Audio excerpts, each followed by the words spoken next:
ஆதியாகமம் 28:15 சொல்லப்பட்டிருக்கிறது, நான் உன்னோடு கூட இருந்து நீ போகிற இடத்திலெல்லாம் உன்னை காத்து. தேவஜனமே, யாக்கோபுக்கு தேவன் வாக்கு கொடுக்கிறார். நீ போகிற இடத்திலெல்லாம் நான் உன் கூடவே இருப்பேன், நான் உன்னை கைவிடுவதே இல்லை.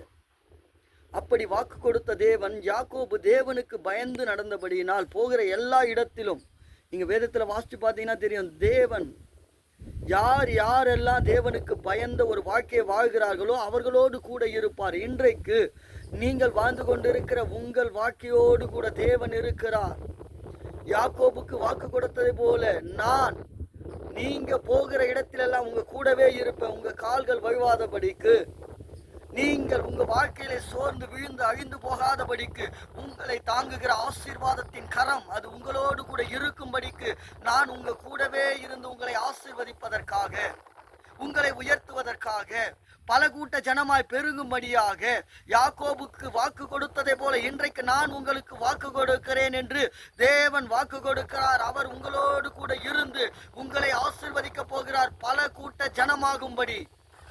ஜனமே, எதை குறித்து சோர்ந்து போகாதிருங்கள். தேவனாகிய கர்த்தர், நீங்கள் ஆராதிக்கிற தேவன், அவர் உங்க கூட இருந்து பல கூட்ட ஜனமாய். ஒன்றுமில்லாம இருக்கிறீங்களா? எல்லாவற்றிலும் சோர்வா, எல்லாவற்றிலும் தோல்வியா? கவலை கொள்ளாதிருங்க. தேவன் உங்களோடு கூட இருக்கிறார். அவர் உங்களை ஆசீர்வதித்து உயர்த்துவதற்காக, நான் உன்னை காக்கும்படி உன்னோடு கூட இருக்கிறேன், நான் உன்னை மறப்பதும் இல்லை, உன்னை கைவிடுவதும் இல்லை என்று தேவன் வாக்கு கொடுத்திருக்கிறாரு.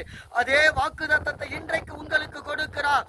நீங்கள் கர்த்தரை மறக்காது இருக்கிற ஒரு உத்தமமான வாழ்க்கையை வாழ்ந்து கொண்டு இருக்கிறபடினால், காலையில கண்ணீரோடு கூட ஸ்தோத்திரம் பண்றீங்களே, தேவனுக்கு முன்பாக முழங்கால் படிட்டு கர்த்தர் நல்லவர், அவர் பெரியவர் என்று சொல்லி அவருடைய நாமத்தை உயர்த்துகிறீர்களே.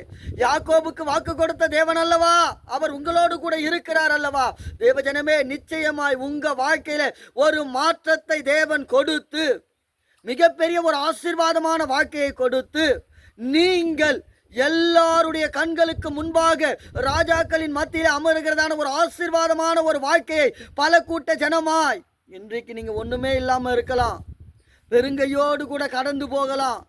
கவலை கொள்ளாதிருங்கள். தேவன் இரு பரிவாரங்களோடு கூட உங்களை அழைத்து கொண்டு வருவார். வாக்கு கொடுக்கிறவர் உண்மை உள்ளவர், அவர் உங்க பட்சத்தில் தான் இருக்கிறார். சோர்ந்து போகாதிருங்க. ஆமேன். எத்தனை பேர் நம்புறீங்க கர்த்தர் உங்களை உயர்த்துவார் என்று? ஆமேன். எத்தனை பேர் விசுவாசிக்கிறீங்க கர்த்தர் உங்க வாழ்க்கையில் ஆசீர்வாதத்தை கொடுப்பார் என்று? தேவஜனமே, நிச்சயமாய் தேவனாகிய கர்த்தர் உங்களை ஆசீர்வதிப்பார். அவர் உங்க கூட தான் இருக்கிறார். நீங்க அவரை நம்பி இருக்கிறீங்க, அவரை தான் விசுவாசத்தோடு கூட என் தேவன் செய்வார் என்று விசுவாசத்தோடு கூட இருக்கிறீங்க. எதை குறித்தும் சோர்ந்து போவாதீங்க. எப்படி யாக்கோபுக்கு வாக்கு கொடுத்தாரோ அதே தேவன் தான் இன்றைக்கு உங்களுக்கு வாக்கு கொடுக்கிறார். அவர் உங்க கூட தான் இருக்கிறார். நிழலாக உங்களை தொடர்ந்து வருகிறார். உங்க வாழ்க்கையை தோல்வி கிடக்கும் போதெல்லாம் அவர் நன்மையினால் முடிசூட்டுவதற்காக உங்களோடு கூட இருக்கிறார்.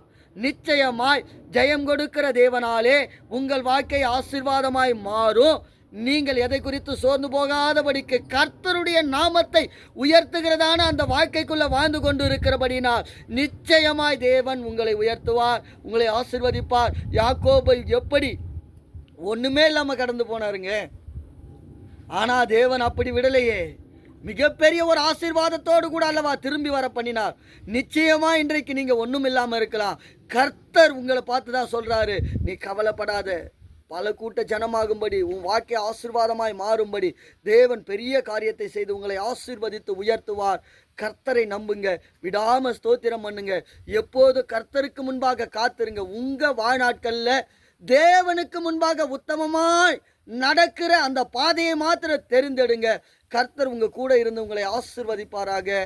ஆமென். God bless you.